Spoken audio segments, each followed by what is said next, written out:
to find fractional distance and using fractional distance to find the new the new order pair of a point that exists on the segment. All right, so we have these steps here. You do need to memorize these steps. We're going to go ahead and highlight those. Always find your slope. Use the slope to find your horizontal and your vertical distance. Find the fractional distance, and then we're going to start at the point given and move the fractional distance to find to graph the new point.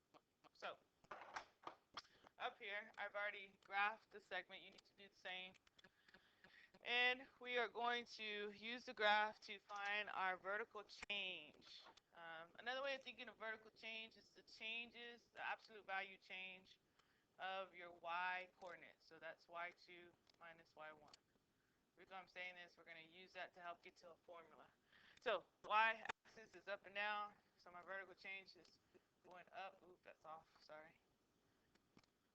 We're going to have to go up. Still crooked, but up, and that's 16 units. And we're going to go to the right. That's our horizontal change. I should get that different color. Apologize. Let's do green. And that was 8. So I forgot to label it on here. So we got 16 and 8. And your horizontal distance, the change, the delta x, the change in the axis, is the absolute value of the x2's minus the x1's. Okay, so that was 8. Now, we get that to find our fractional distance. K, our scale factor. K, basically, the scale factor is the fraction that we are moving or using. So, our fraction in this problem was the 1/4.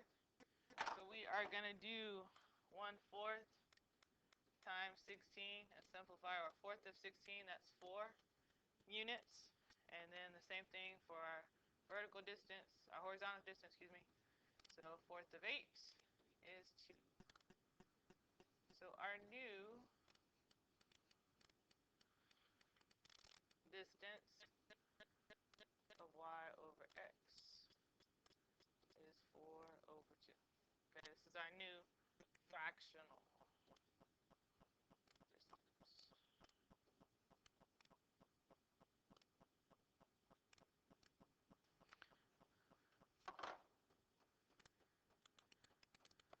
So starting at the given point, move the fractional distance for delta y and delta x to graph the new point. So we are going from point, I think it said, from j to k. So we have to start at j.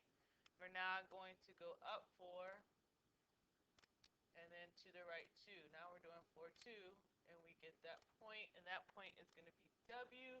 And then we want the coordinate of that point, which is -1, 3. Okay? So what I want you to see if you can do at this time is if you can do this problem, you try this one, going through those steps, see if you can get to that coordinate plane. I mean, that coordinate plane, to the coordinate of Q. Sorry about that. And then I'm going to go ahead and go into deriving the formula a little bit. So if you want to pause the video and then finish the problem, or just move ahead. But we are going to talk about this some more in class. This formula that we're going to derive is based on a pattern I'm hoping you can see. So I'm going to get you started, see if you can find it, and we're going to give the exact formula in class. So we're going to do the same thing that you did on the other. We have to find our vertical distance, our change in our y values. So how many units we have to move up? That's 5. Put my 5 there. And we need to look at our horizontal distance. That is also 5. So we got 5, 5. Okay? All right, and then we're going to do the same thing. Just cross out, type the equation here. There's no equation we need to type. It's a typo. Sorry about that. So our k, our scale factor, is the 2/5. And we're still moving from A to B. So we're going to do 2/5 of 5. Okay? 2/5 of 5. You can do it two ways. You can say 2 times 5 divided by 5. Or hopefully you see that the 5's just cancel each other out. And we get 2. Well, since the values are the same, we're going to get 2 for both. So now we're going to use that distance to find the coordinate C, going from A to C, A to B, sorry. So we're going to go up 2, over 2. This gives me my point C. Hopefully we see that that is at our 0, negative 1. Okay? So we're going to, there's a pattern. There is a formula that can get me straight to this coordinate if I notice what's happening here. So I want to look at a pattern between our fractional distance, our original coordinate, and our new coordinate. And to help you see that, okay, I'm going to break it down. Our original coordinate, that's our starting point.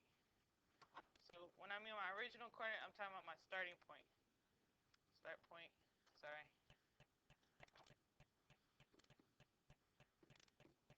In this problem, this was the A.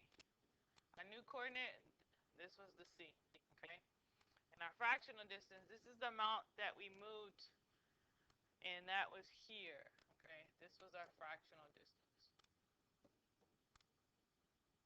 All right, now, notice that fractional distance, you have a distance for your x's and your distance for your y's, okay? Well, it was the same in this one. So let's just break this down. We have a starting coordinate. Our starting coordinate for A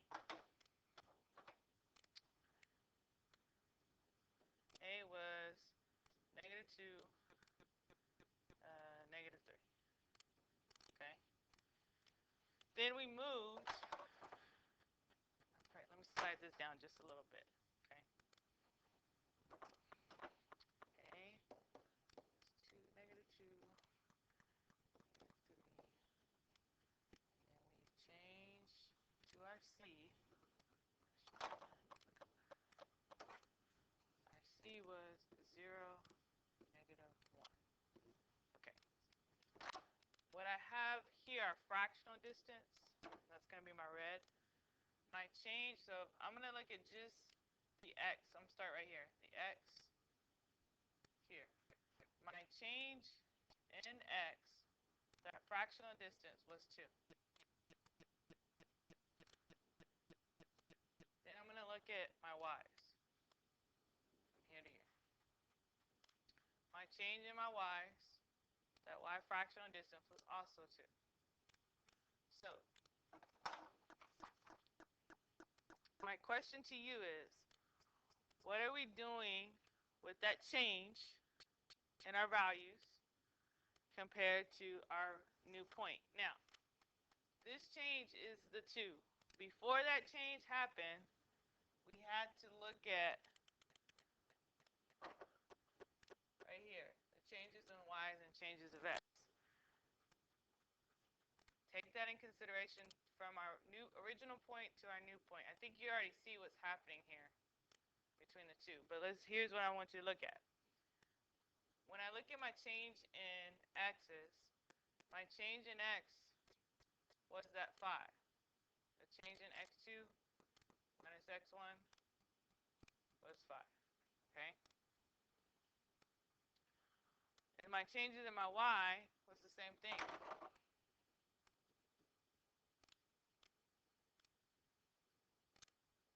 Was also 5. Okay? So I had that change in y times that our fraction, which was 2/5. So that fractional distance that I got was the 2. When I took that change times the 2/5, I got this 2. I got that 2.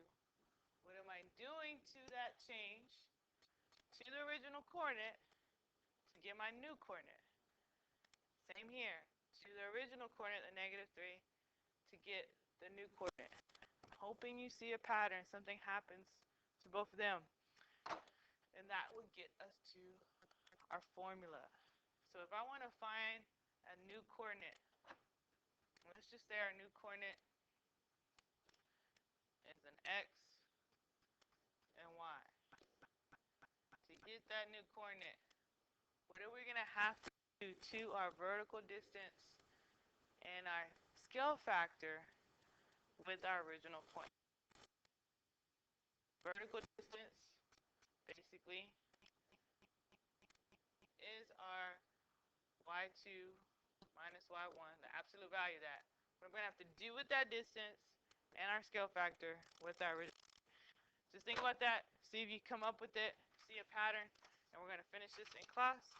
that takes care of that. I do want you to try number 8, and that will take care of our classroom practice. And your homework, the actual homework, is in the homework folder. Please get that done, and we will resume tomorrow.